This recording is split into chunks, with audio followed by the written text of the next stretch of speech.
Could you be a session guitarist? I've just done an interview with Owen Gurry. He's a session guitarist from Cyprus. Well, actually originally North Wales, but living in Cyprus at the moment. So it's a Skype interview, so please excuse the quality.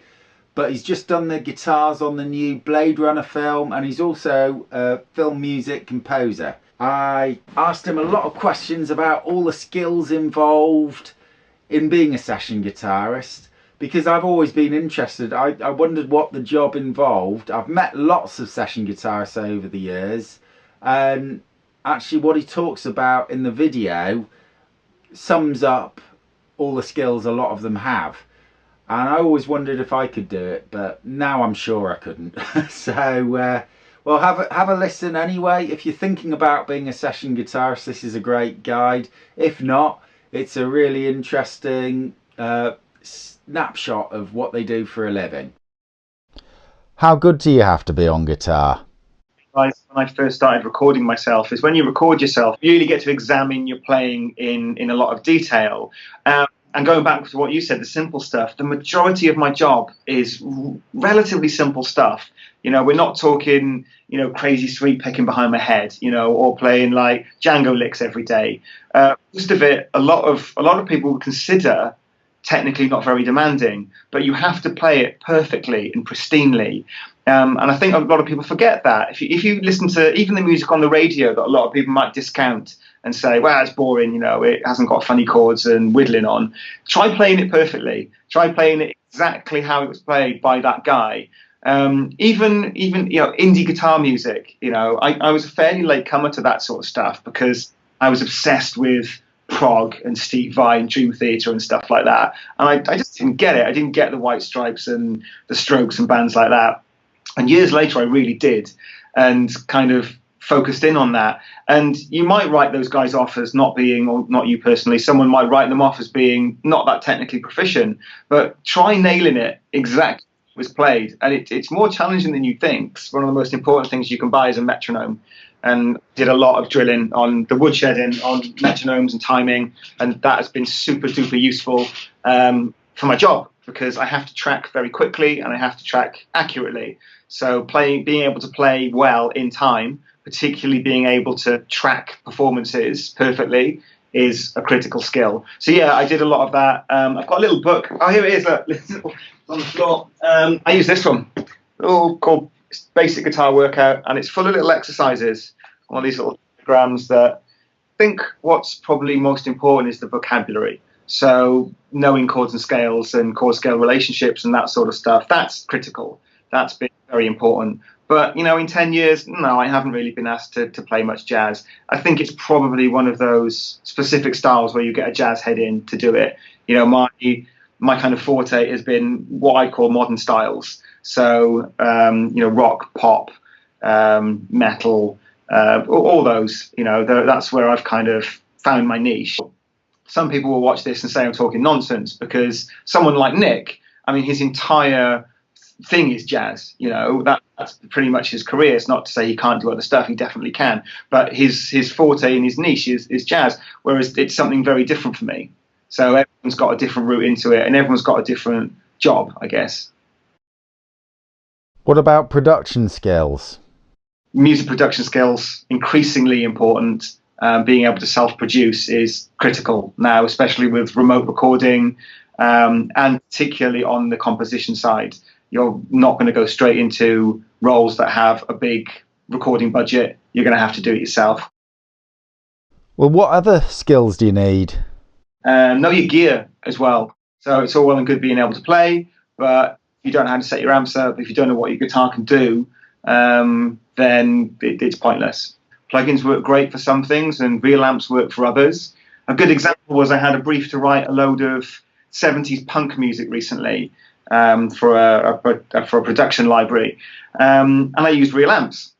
And I submitted my 2 tracks, and the publisher liked it so much they said, well, we're going to run with you. We want you to do the whole album, and one of the reasons we wanted it is the guitar sounds legitimate. So I imagine that a lot of the other guys were using plug-in amps, and there's certain sounds that just don't translate particularly well.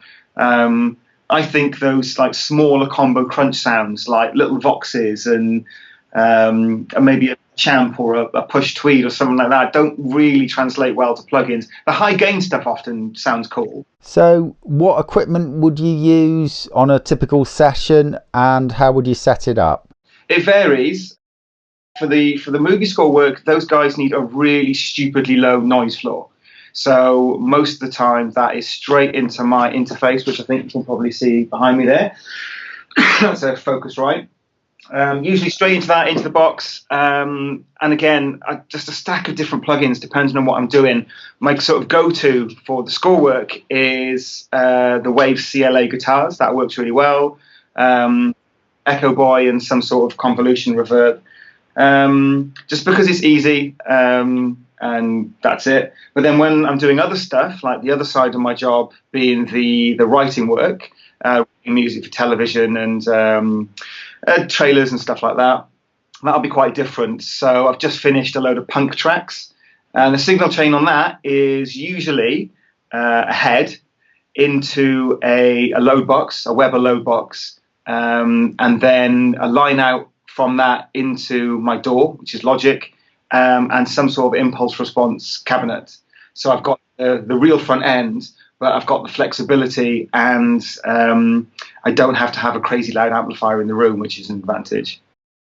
Do you use any other equipment?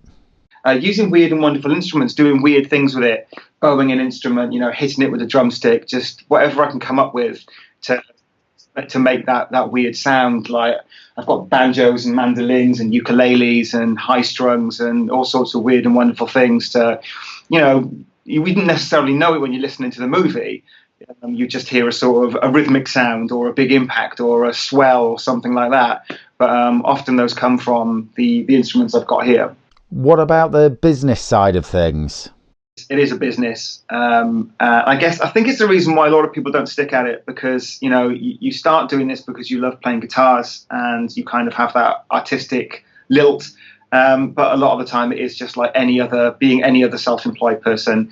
Like one of my best friends is a plasterer, and we talk about how we run our businesses similarly. There are kind of conventional rates. I guess you have to know what those conventional rates are and have enough self-confidence to say, no, that's the conventional rate.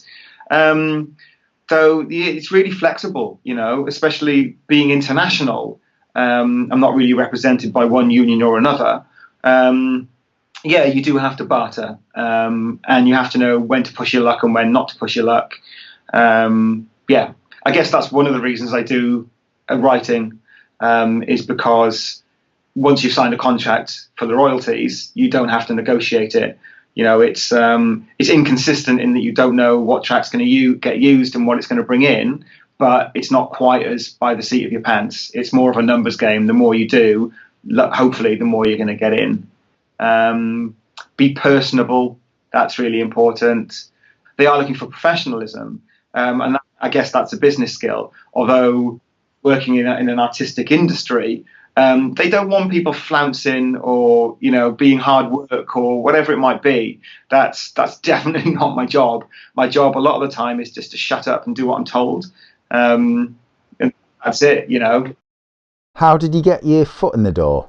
When I first started, I was literally the first person to get a website and target the SEO for online session guitarists. So it was really easy. We're talking sort of 10 years ago.